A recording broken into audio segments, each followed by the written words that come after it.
This ship can officially support a crew of 4. That's 1 pilot and 3 gunners.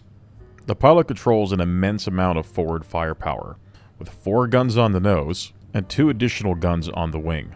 The ship also supports a respectable amount of missiles located on one of the wings. Either the pilot or the co-pilot can control these. The co-pilot has control of a remote turret located on the top of the ship. This turret has excellent coverage. The 2 additional crewmen can each control a turret located to the left and the right of the ship. These turrets are really only effective at engaging things directly in front of the Corsair or to the sides. And finally, the ship is protected by a single size 3 shield generator. No other ship of this size boasts so much firepower. Not even a Constellation Andromeda. That alone makes this ship very appealing to solo pilots and small crews of 4. But all of this firepower comes with some serious disadvantages. The engines on the ship are very pronounced and present an obvious target to your opponents. They will be targeted in PvP, and they will be destroyed.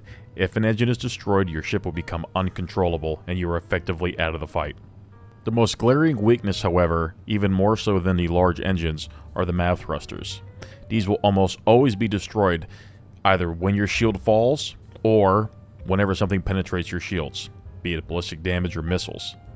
This will often make the ship very difficult to control. And this is the build that I'm currently using for all the tests in the remainder of this video. This comes from Erkul. If you're interested, you can also pause it and take a look at the other information that I do not have covered in the video, such as the performance, the HP values of certain things, and all the other stuff. So if that interests you, well, here it is. Have a look at it. So first, let's see how she performs in PVE Combat. Alright, we're going to handle this moderate threat here, see how well we do.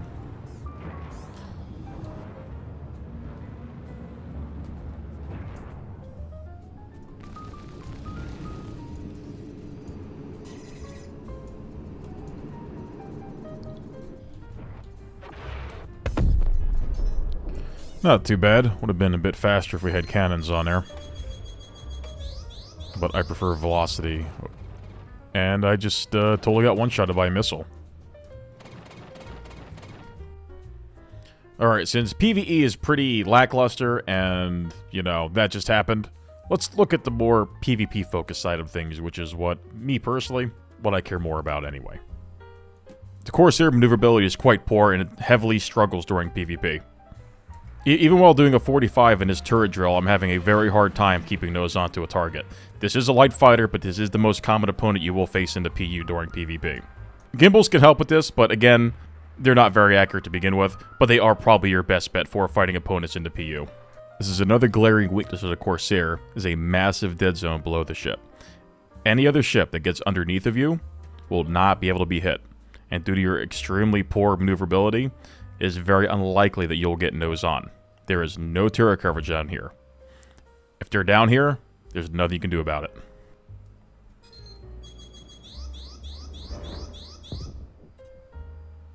So, this is just one missile that hit the Corsair.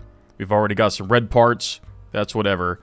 But the most important thing here is already major torque imbalance, and maneuverability is extremely poor now.